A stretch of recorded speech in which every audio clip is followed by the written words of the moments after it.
and education. Stay locked onto UNICAL Radio International, 103.5 FM. UNICAL Radio International, Entertainment 360, Edutainment 360, Infotainment 360. We smile like that.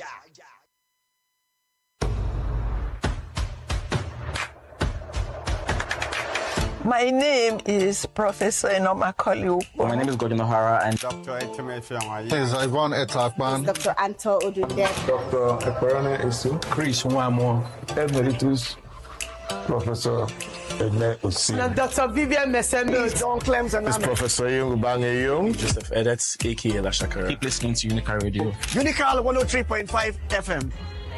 The best anywhere. Keep listening to your programs.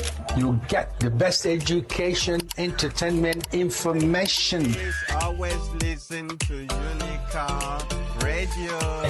And God bless you for doing that. And I'm impressed. And I encourage every student, staff, and all of you out there.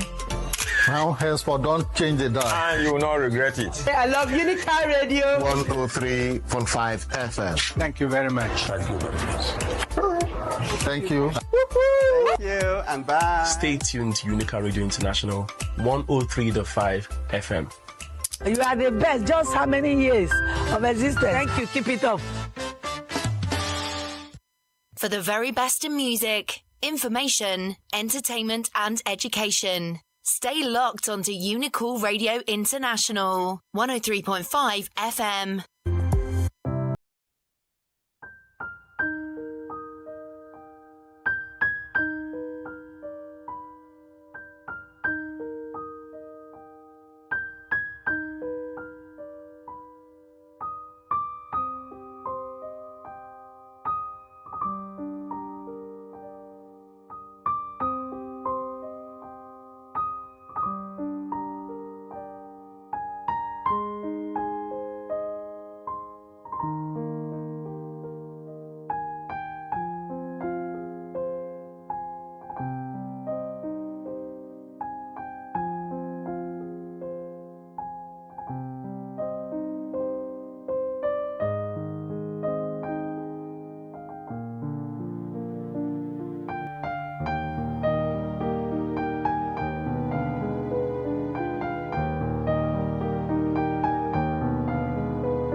Diseases, neglected tropical diseases. Also, I have beautiful people in the studio today that will be taking us through this journey, that will also educate us to learn more about these neglected tropical diseases. So I just hope that you do not tune off, stay tuned, because we'll be coming back very soon after this very short timeout.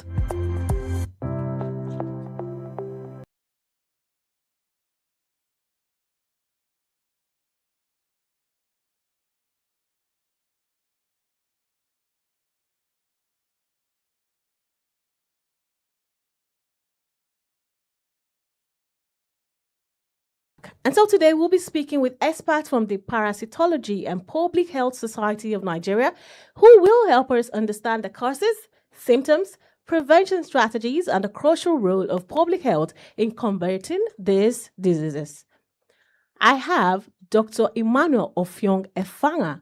Dr. Effanga is a senior lecturer in public health parasitology in the Department of Zoology and Environmental Biology, University of Calabar. He also serves as a chapter liaison officer of the Parasitology and Public Health Society of Nigeria, PPSN, Cross River State. He is an ardent researcher with a strong interest in public health related issues.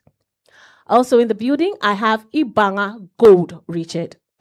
Ibangha Golden Richard is a final year student in the Department of Zoology and Environmental Biology, Faculty of Biological Sciences, University of Calabar. He is an active member of the Parasitology and Public Health Society of Nigeria. And also lastly, I have Ogbidi Divine Kewanghe. She is a final year student of the Department of Zoology and Environmental Biology, Faculty of Biological Sciences, University of Calabar. She is a member of the Parasitology and Public Health Society of Nigeria. So guys, join me as I welcome these amazing people in the studio. Good morning, guys. Good morning. Good morning. Good morning. Thank you for coming. Also, how are you guys doing? Today, thank God it's Friday. Please tell us your... What's the plan for the weekend? I want to start with you, Doctor. Today is all about NTDs, Okay. awareness, sensitization. Let's kick NTD out of Nigeria. Let's kick NTD out of Nigeria. All right. What about you, Divine? Today I'm feeling I'm hyped. You're hyped. I want to feel the energy, please. Yeah. So I'm also excited. I'm very, very happy to be here. So that's my energy today. That's your energy today. Golden, what's your energy? Today is like a great day for me. You know, I have so many activities from the NTD rally. I'll be having an inauguration ceremony and then also have practicals in the evening. So you still have to go back as a student. Exactly. My dear. Okay, guys, welcome to 103.5 FM. We are indeed thrilled to have you. And we also know that you are here to educate us and to tell us more what NTD is all about, because many people out there do not know what NTD is all about. And so I'll be starting with Divine. Tell us from the basics, as a common man that I am. I don't know anything right now. So tell us, and also for the sake of our listeners, you know, in a simple term, what is neglected tropical diseases? Okay, so neglected tropical diseases.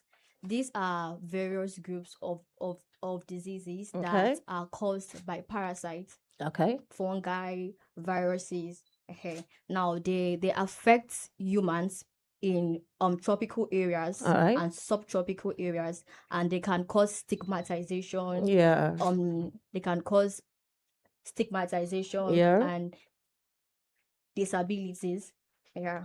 Okay, so when you say tropical region, because many people do not understand where is a tropical region and where is not a tropical region, can you help us dissect that? Let me just. Okay, Doctor. Yes, you can. Okay, you know, the world has an imaginary line at the middle part, known as the equator. Yes. Yeah, and this region of the world receives the most amount of rainfall annually. Okay. You know, as you move towards the poles, either the North Pole or the South Pole, you enter the temperate regions where it's either extremely hot or extremely cold. Okay. But this middle belt region around the equator, that's where you have thick rainforest, and that's where all forms of biodiversity exist. Okay. You see animals, different kinds, even the biological agents that we're talking about. So it's very rich in biodiversity, including those that are harmful, that can cause diseases. Wow. That's why we have many of these diseases around the tropical and subtropical regions. Okay. This disease, we got to know that malaria is part of it. And also, but for we here in Nigeria, which of these are really common that people can understand what neglected tropical diseases is? Okay, I would take that. Okay, golden. For Nigeria, yeah, there's a common one called elephantiasis. Yeah. You see people mostly in rural areas that their legs are kind of swollen, and like the elephant size. Yes, exactly. And you'll be thinking, they have much to do. Yeah. Understand? Okay. Maybe poison, or it's a wicked uncle. Yeah. The funny thing is that the same mosquito that bites you in malaria is the same mosquito that bites for elephantiasis. Really? The same mosquito. Wow. So most times it's in your blood and you don't get to know that you have it. So it's like it takes a kind of longer time to manifest. It bites you at age 15. Okay. It manifests at age 40. Oh. So it mostly affects elderly people. Right, so it's the same mosquito that causes malaria that also causes most of these diseases. Elephantiasis. Yeah. Okay, I also got to know that leprosy is part of these neglected diseases. Yes, it is. So for leprosy, we say it's mosquito too that causes this one? No. You see, the term neglected tropical diseases comprises like 21 different diseases. Yeah. Caused by different pathologic agents. Okay. Some of them protozoa, some of them viruses, some of them bacteria, and so on. Some of them are contagious. So like leprosy, no, it's not caused by a mosquito. Okay. Some of the neglected tropical diseases are vector related. That's the ones that require insect vectors like mosquito, black fly, tsetse fly. Their bite will transmit the pathologic agents into your blood. So not all of them are transmitted by vectors. Okay. Yes. All right. Thank you so much. Let's move on to the next. Statistics reveal that over 1 billion people worldwide are affected by these diseases. Now, from your professional experience, and this is to you, Golden, why do NTDs remain so widespread despite advances in modern medicine and technology? Okay. Thank you so much for that question. Now, this disease persists not because we lack solutions. Okay. There are solutions to these diseases, right? But the issue is that we have big healthcare systems in the nation, and we have limited access to healthcare. So, it mostly affects people in the rural areas, and then they have limited access to healthcare, and that's why it's contagious too. Okay. So I have it, and then this mosquito bites me, for example, or I touch this person. It keeps spreading, not because there is no cure to them. Actually, there are some that don't have cure. Okay. But then it also affects people environment as low in sanitation. Okay. Proper environmental sanitation. Okay. People that live close to the river banks areas. So that's why it's widespread. Okay. Okay. If I may add to that, like he rightly said, they affect that large number of people because these are people that are largely marginalized. Okay. They are among the most impoverished people of the world. Yeah. You see, for you to have to depend on natural water sources like rivers and streams, then your situation is bad. Yeah. Because they cannot be portable. They always have biological agents that can cause diseases. And then the neglected tropical diseases don't have the big names. In fact, they are not among the big three. The big three being tuberculosis, HIV, malaria. Those ones receive attention anytime you mention it. True. So largely over the years, people have neglected these ones that are silent killers to the people who have no voice in rural areas, impoverished situations where they can't speak for themselves, and more funding is rather pushed to other major diseases. That's how the number of people infected have increased over the years. But all of that changed when they were recognized. There are this group of diseases affecting a group of poor people who can't help themselves. Like I said, contagious, living in unhygienic environments, poor sanitation, and all of that. So, and they have this spiritual, cultural belief system. When they see village people, juju, all those wicked things. So they kind of suffer in silence. So, but the world has now began to zoom in on these people, and in line with the Sustainable Development Goals too, which one of them states equality for all. Okay. They have now brought these diseases to the limelight, and they can all be prevented. Okay. They are simple. In fact, At a point, it's almost irreversible, like the elephantiasis he talked about. Yeah, at that point, that person has to just live like that. But all this can be prevented by simple steps, which is why this day is important, because we create that awareness on how people can prevent them.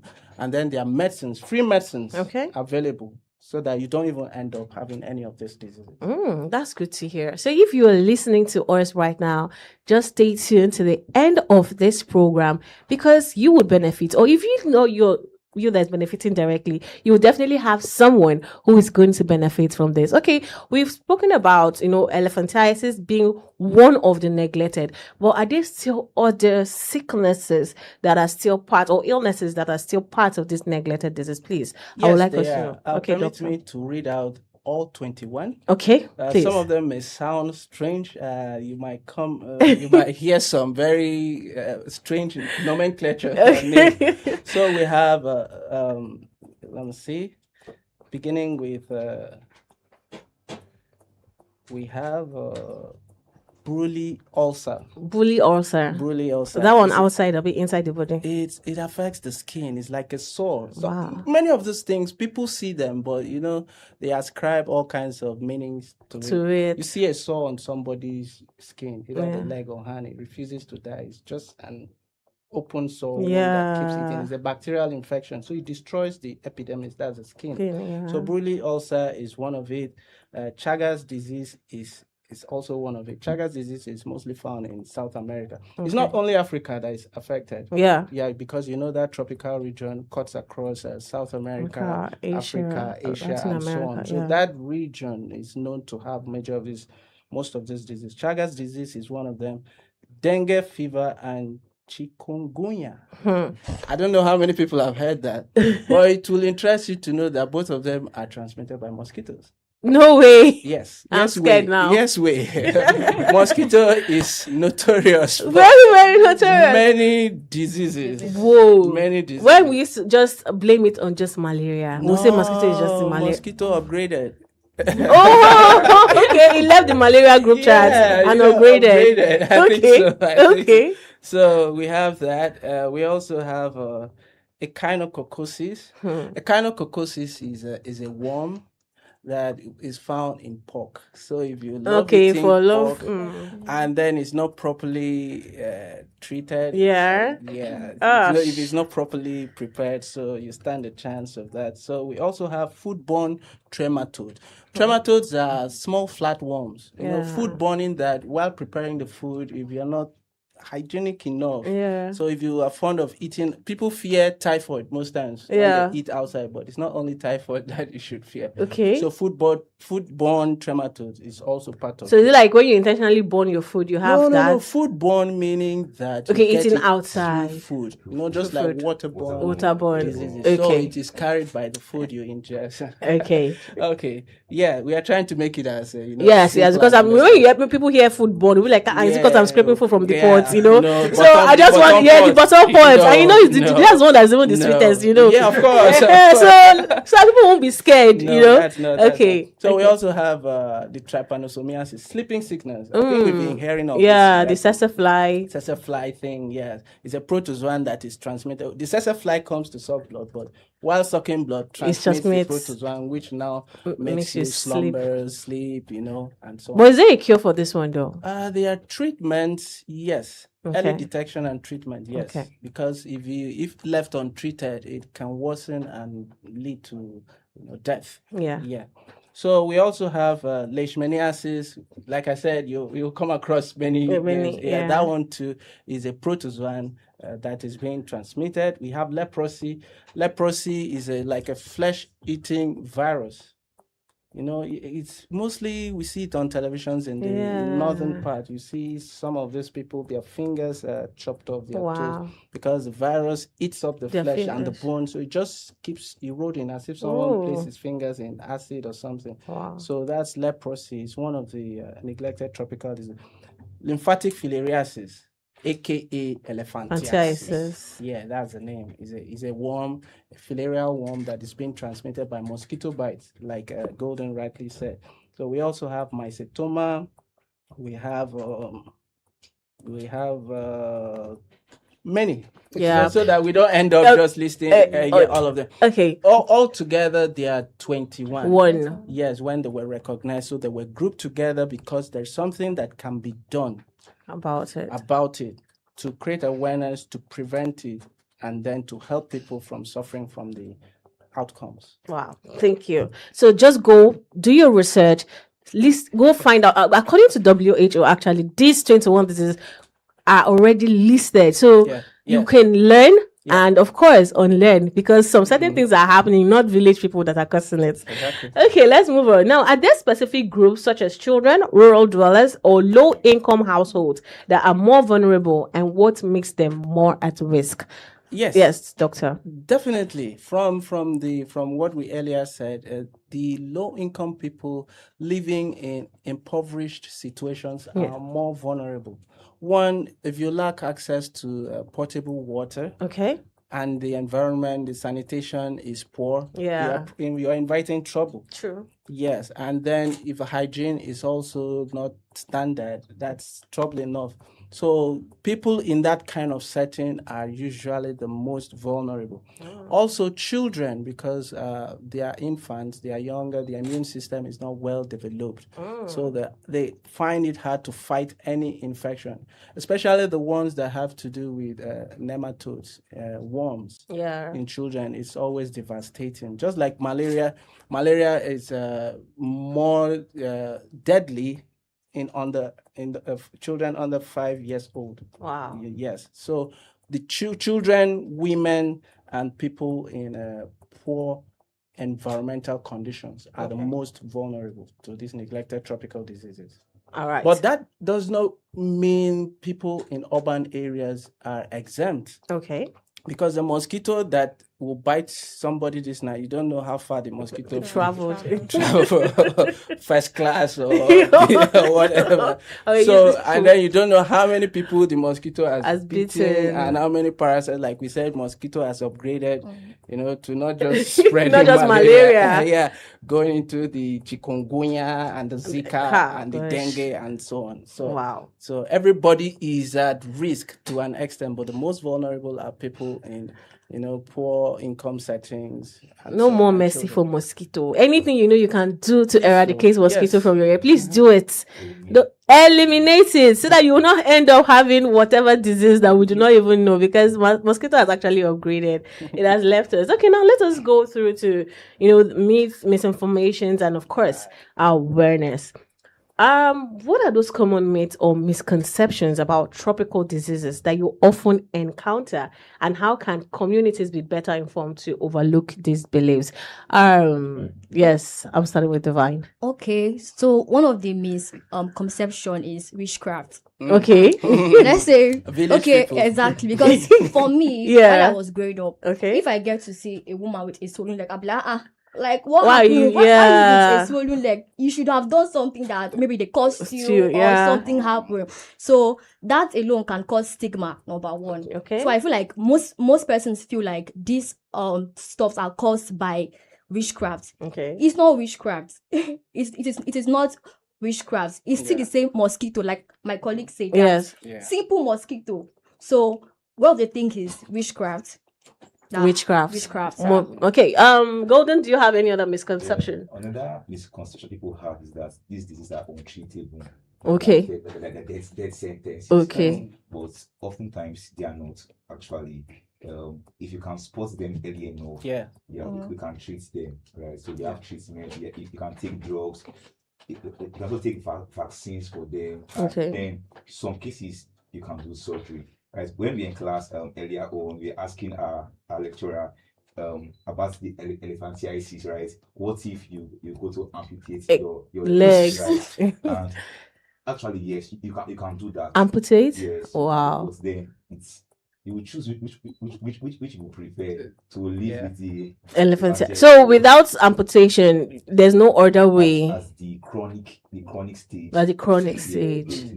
But how early can someone detect elephantiasis? How early? What stage? Like, people just how do I put this? See, because sometimes when you get swollen legs and all, the normal or early detection, they'll say maybe it's kidney, related to kidney failure and all of that. Yeah. So in what way could someone actually, to be on the know, detect elephantiasis? I think that goes in line with the first question you asked. What are the misconceptions? Yeah. People in these settings that have this problem mostly don't think of the health center as their first point of call. When they have any problem, they see anything, they believe, it's cultural, it will go. That's how my grandfather's leg was. So some people even imbibe it as a cultural thing. Okay. You see somebody with a swollen leg, conclusion is there was some juju. Yeah, that was kept. So then some of them will run to some of the local healers who will rather tell them it's spiritual, or will try to use herbs. But the leg doesn't just grow to that size overnight. So if you start to notice swelling in one of your legs, I think going to the early detection, going to the hospital, the professionals there know what to check and then tell you, no, this one is not kidney. Of course, the skin will thicken to just like an elephant. Have that appearance. But it doesn't just end there with the swelling of the leg. Okay.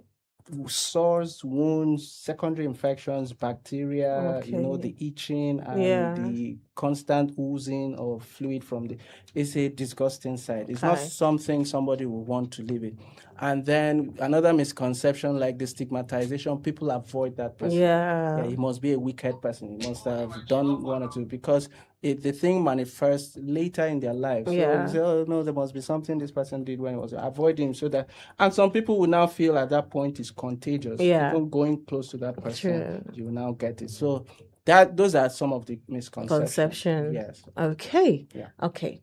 All right, let's move. We know that sometimes funding can be really, really hard, So report shows that funding for NTDs dropped by about 41% between 2018 and 2023. Now, from what you've observed, how has this funding decline affected research, prevention programs, and access to treatment? Yes. The funding, I will give credit to the funding organizations before now, because if not for them, we wouldn't have achieved some sort of success we can recount now. Okay. Because the United Nations, the WHO, and other national health bodies came together to recognize these diseases, and they found that they were concentrated in these poor regions. And they came together, pharmaceutical companies, governments of this affected, and all of that. They came to a pact, an agreement to provide money, most of them coming from the Western world. And they've done their bit with the target that they will not always keep spending this money. Yeah. So at some point, it was expected that they will stop. So they did the initial funding over the years. Initially, also there was a deadline of 2020 to eliminate some of them. So, and they've been achieving some successes. Yeah. It's not as widespread as it used to be. So it's natural for the funding to drop.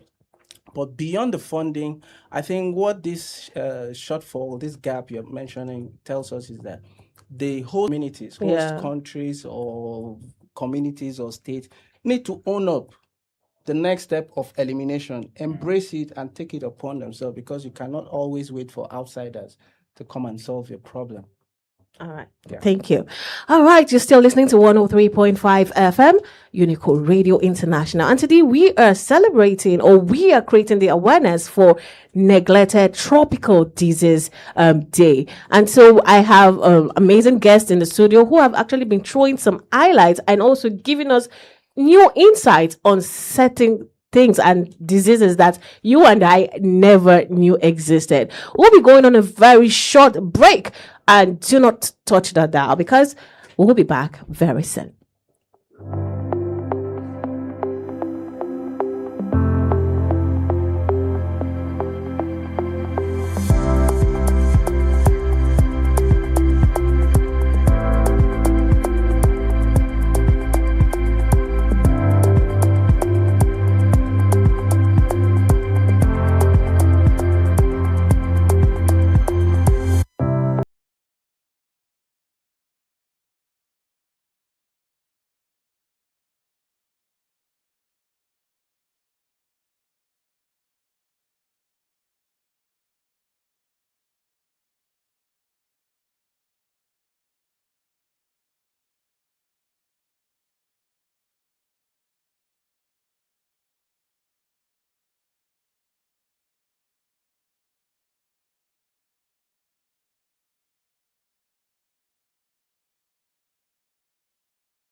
UNICAL 103.5 FM, bringing to you entertainment, infotainment, and edutainment all round the clock with profound, trusted, and reliable hosts. Stay posted by tuning on to your radio 103.5 FM or visit our website at yrka.org/UNICAL Radio. UNICAL Radio, education beyond barriers.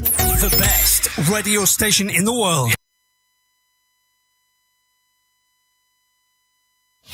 UNICAL Radio International, Entertainment 360, Edutainment 360, Infotainment 360.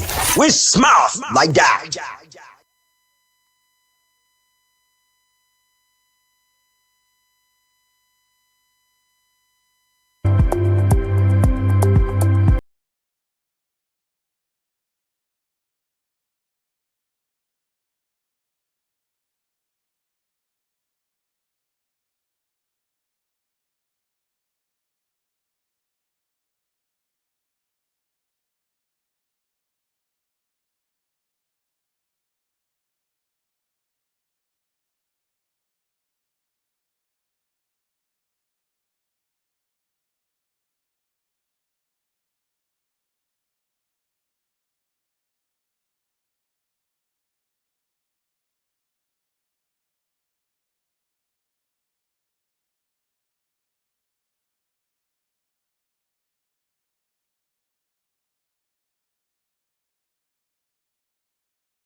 Yes, it is still 103.5 FM, and 7 minutes has walked past the hour of 11 o'clock. Yes, welcome back, guys. And we're still talking about neglected tropical diseases right here with this year's team that says unite, act, and eliminate. I have been imbibed, actually. So if you could see it on my cap, see, I've actually been part of it. So today we are talking about, how we can prevent these diseases. It is something you and I know, but we've been ignoring. It is something that we've been seeing with our eyes, but we said it was village people. But today, this amazing group here has helped us to understand that it is not just village people. So yes, I still have Dr. Effanga in the building. I still also have Divine in the building and Golden. And together, they have actually given us broad understanding on certain illnesses that is going on, that is especially common here in Nigeria, but not just in Nigeria.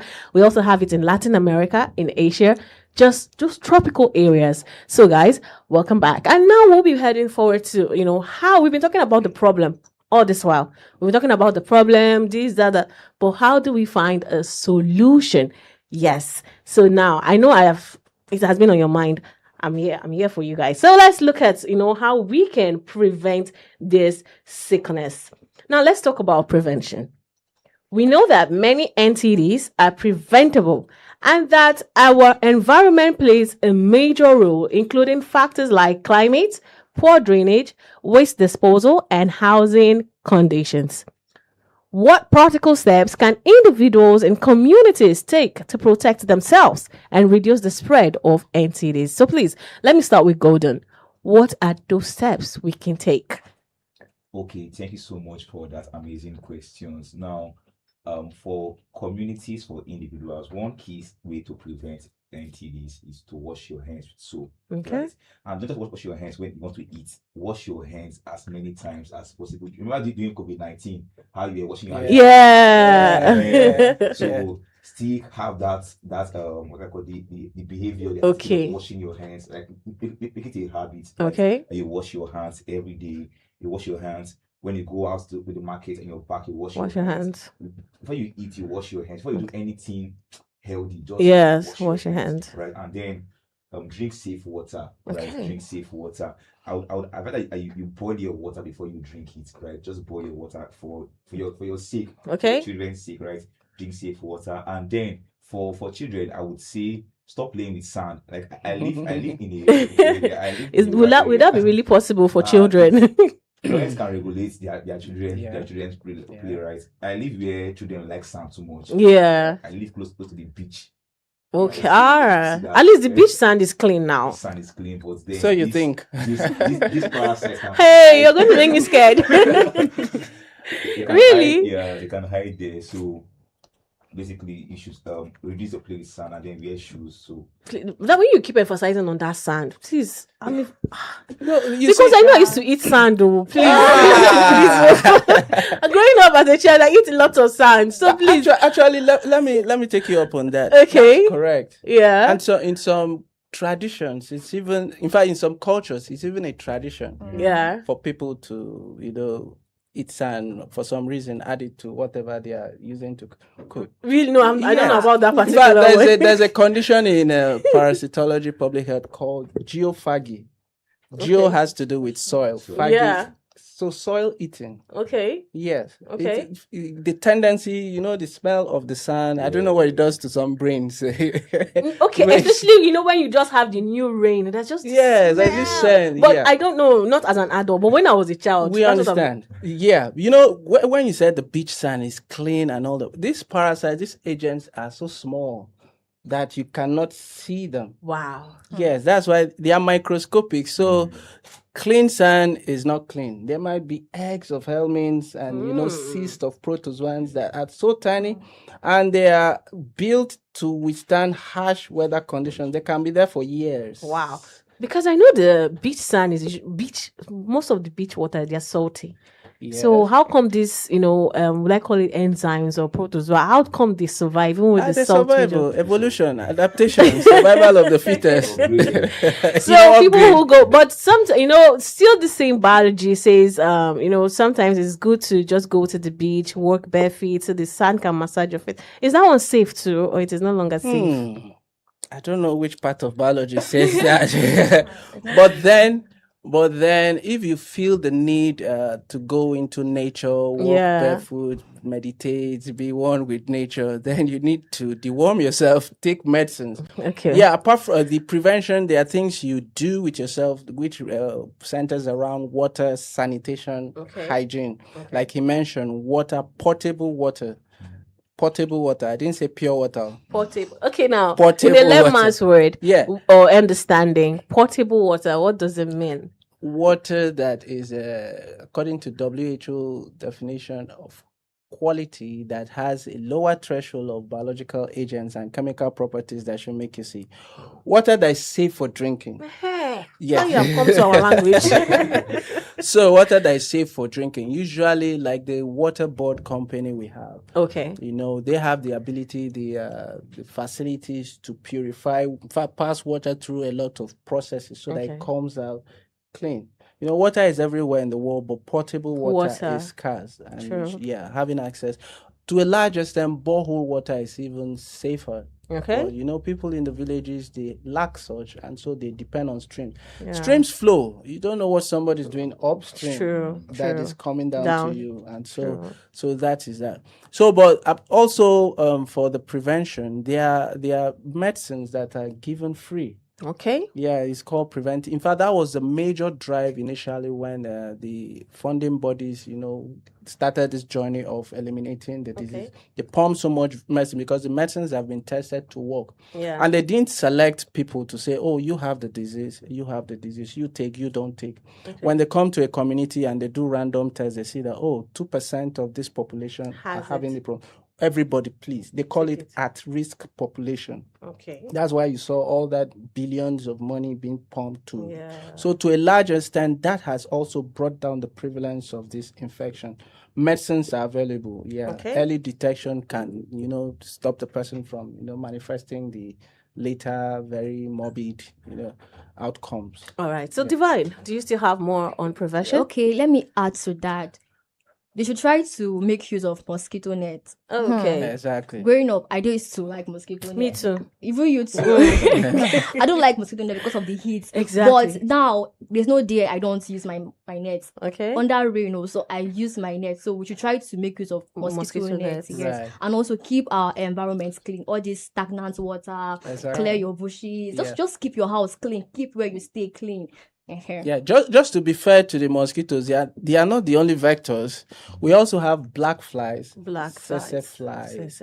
But how do we even identify these flies? Because they all look the same. Yeah, but if you have a neat environment that is free from bushes, you won't have those flies around. Okay. Like fly, you see them in forested area. They follow cattle and so on. So if your house is too close to the bushy, in fact, if your entire your surrounding is untidy and promotes the breeding of these flies, then they'll come around you and they'll bite you. So having the ability to maintain a good environment, decent environment, will keep the vectors away. Because like I said, the mosquito or any other vector biting you, don't know how far it has traveled and how many patients it has beaten to get whatever parasite that is being transferred to you. Yeah. All right. So we've talking about prevention, and I just hope you guys have written down, you've taken down notes so that you don't end up forget, there was something I heard, but I forgot it. Please write it down because it's going to be of great help. If not for you today, it could be for someone tomorrow or even the next minute. Now let's look at, this year's theme that has to do with unite, act, and eliminate. So, Doctor, I'm going to dwell with you on this one. Okay. How is the Parasitology and Public Health Society of Nigeria translating this theme into real action on the ground? Okay. So, the Parasitology and Public Health Society of Nigeria is a body made up of professionals in the health sector, particularly parasitology and public health. So, we have medical doctors, researchers, pharmacists or pharmaceutical workers, and so on.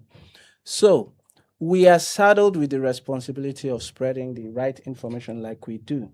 Most of the studies done, for example, if you are to know the percentage of people in Cross River State that are affected by a particular disease, you have to go to the field, you take some samples, you test them in the lab, and you come out with results. That's research.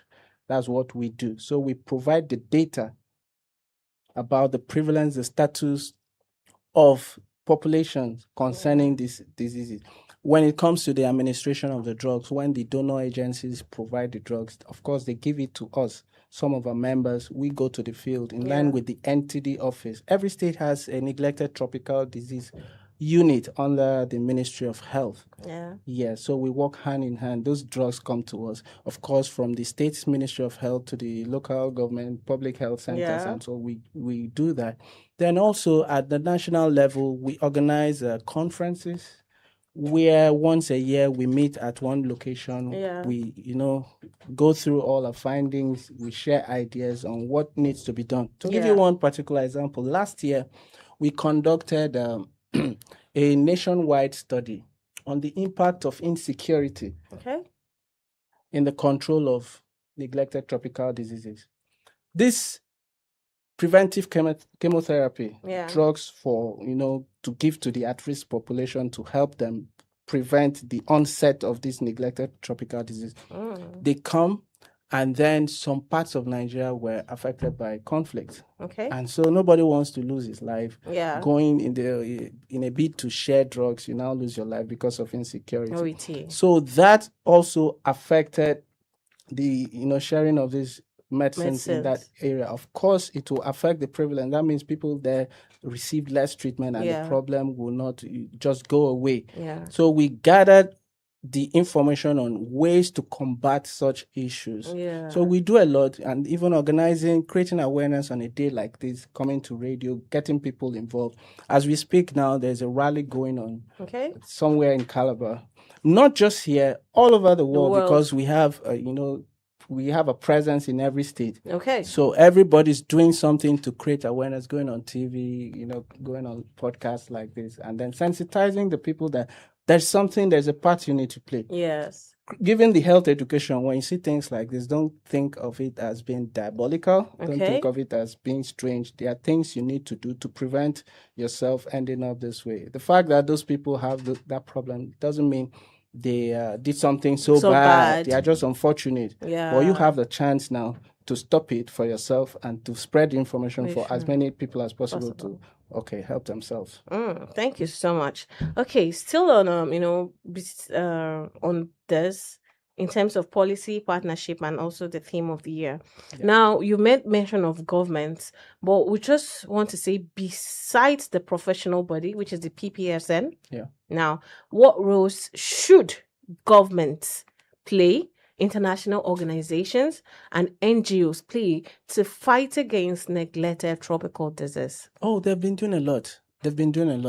And if not for I told you about the pact, that in fact it's more like a treaty. Yes. These diseases, they have been going on for years. Okay. But it took, a certain willpower for the, World Health Organization, United Nations, and other, health organizations and the countries where these problems are found to come together to a round table. Oh, we've identified these problems. Yeah. This is what we need to do. They formed a partnership. So government's role was to structure the way these drugs will be passed down to the most vulnerable people, the people that need it most. So government on its own provides the health structures, facilities, like I said, from the local government area up to the federal government area. Issues of neglected tropical diseases, are there to be treated and handled, early detection. Yeah. And it is because of that collaboration, just like you said, the theme is unite. Is that unity? Private organizations, governments of the different nations, world charity organizations, and so on, individuals, community levels, at all levels, students, lecturers, everyone, human beings. So it's that unity that has brought us this success. And the reason why we're still pushing for this is that we think it's possible. Everybody in that partnership thinks it's possible to achieve complete eradication of these neglected tropical diseases. And we have a target of the year 2030 to achieve this. Okay. So as much as possible, we need to keep reminding ourselves, are we there yet? Are we making much progress? Of course, we are making progress, but the progress we are making, will we get at the goalpost by 2030? Yes. Great. Awesome. Okay, so we've all heard from these beautiful people how we, each and every one of us, we might not be working in the government, we might not be working as NGOs, we might not be international organizations, but as individuals, I just want to hear from you, Doctor, and also to from Divine and Golden. What role can individuals, maybe we see someone, having one of these diseases, what role can we play as individuals to assisting, to helping these people? Okay, I would like to say that we should reduce stigmatization. Right? Okay. Yeah. We should show more kindness. Okay. Yeah. I mean, kindness is the only rent you owe to the world. Right? Okay. So just show more kindness, and I believe that it can be completely eliminated. Yeah. A country like China. Yeah. China is very big. Like, that's the biggest nation on earth. Yeah. But it's like NTD in China. Yeah. Wow. Malaria is in China. For real. As big as China. So Nigeria can also achieve. Well, it cannot be there. I think all they do is make it there and send it. So Nigeria can even the US is bigger than Nigeria. It's states in the US is bigger than Nigeria. There's one state. Yeah. So we can also achieve this thing, right? So to reduce stigmatization, and then if you see somebody that has it, refer them to the right medical facility. Yeah. Right? Refer them to the right medical facility. By doing so, I think we can eliminate. But when you make mention of facility, do we have it here in Nigeria, or let's say Calabar? For those listening to us here, do we have it? Yeah, we like I told you, the NTD, neglected tropical disease, is a unit under the Ministry of Health. So just like we have the Federal Ministry of Health at the federal level, we have the State Ministry of Health. Under each state, they have an NTD unit. And for Cross River State, for Calabar, the office is at 17 Marian Road. That's by Slot. Okay. Yes, that's their office. But then they coordinate. That's like more of a coordinating, point. Okay. They work with all primary healthcare centers. So, like I told you, the government's role is to put the structure from federal down to the local to your your nearest primary healthcare center. So you have a case they cannot handle, or they identify it as being NTD, they upscale it. Definitely you'll get solution. All right. Then if I may add there, I'll make it as simple as possible what we need to do. Okay. Learn about entities. The common misconception, just clear your doubts. Yeah. Yeah, just learn the basis. NTDs are not a cause. Okay. If you see some of those pictures, morbid pictures. Yeah. They didn't match juju. They didn't. Yes, they didn't cause them. It's not village people. It's not village people. Please. That kind of thing. Yeah. So learn, and then try to prevent yourself, putting yourself in a position where you are exposed to many vectors. Vectors are bad. Like I teach my students in school, when you have ectoparasites and mosquitoes, it's their natural habit to want to suck blood. But then these parasites are clever beings. Okay. So they make use of, this one sucks blood from this person, and I need to enter that person. Let me get into this one first. As it's flying to suck blood, I can now pass to this one. That's how it is. So break the cycle of the transmission. How do you do that? By health education. There are practical things we can do. Keep your environment clean. Water, sanitation, hygiene, standard.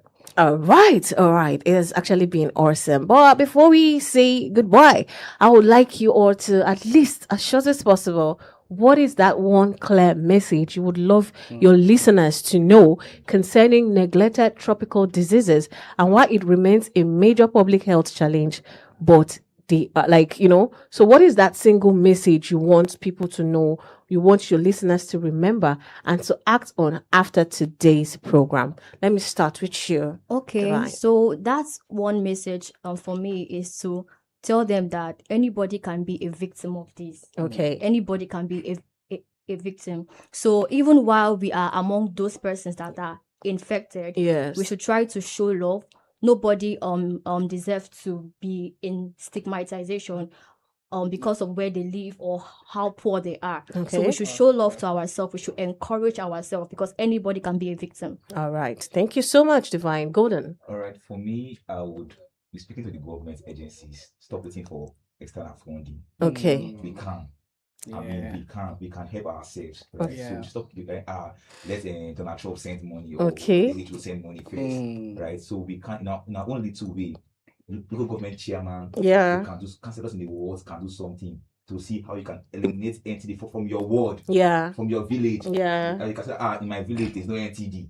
I mean, it's something achievable, right? Yeah. So see how you can take from your village first, and then All right, Doctor. What would you say? I will go back to the theme, which is unite. That unites, let everybody come together. Talk about entities in churches, religious places, the village square. Give the right information about entities. What causes them, how it can be stopped. We still have a problem of, let me just chip this in, open defecation. I don't know if we've open defecation. Some communities is like a right. Like freedom, some kind of to go into the bush and be some free. People have a public place where all of them just that kind of thing. Maybe it was practiced back then, but this is not the time for us to continue with such outdated traditions, because what you leave out of your body like that, of course, if someone is infected with some worms, the eggs stay in the environment long enough. with water runoffs going back to the streams and coming back to the farms and all of that, what you bring out of your body ends up getting back into your system to cause some devastating outcomes. So talk about NTDs, get the right information. Okay. Let's act. Stop those ancient practices like that, like the stigmatization has been said a lot. Don't sideline those people. Show them care, show them love. Yes, refer them to the nearest public health center. Sometimes there are free surgeries that can be done on those people, and they can manage their lives, and they could, be a pointer to the fact that, there's something you need to do to prevent this. So let's unite, let's act, and together we can eliminate NTDs come the year 2030. Awesome. Thank you so much, Dr. Effanga. Thank you, Divine. Thank you, Golden. It has actually been an awesome time with you and learning from you as well. Okay, to my dear listeners, I want to say thank you. But the message is clear. Neglected tropical diseases remain a major public health challenge, but they are not unbeatable. With over 1 million people at risk and many cases still underreported and underfunded, responsibility on policymakers, healthcare workers, community leaders, and individuals alike. Awareness, early detection, proper sanitation, and preventive practice can save lives. Beyond personal action, we must continue to advocate for stronger health systems, improve reporting mechanisms, and sustained investment, ensuring that no community is left behind. These diseases thrive where attention is lacking. So shining a light on them is the first step toward eliminating them. Thank you so much for joining us today. My name is Michelle Idoiset. Let's keep spreading the message, protecting our communities, and working together toward a healthier future. This is 103.4 Radio. I would say thank you so much and have an amazing Friday. Keep listening to the rest of our broadcast. I still remain your radio buddy. Good morning.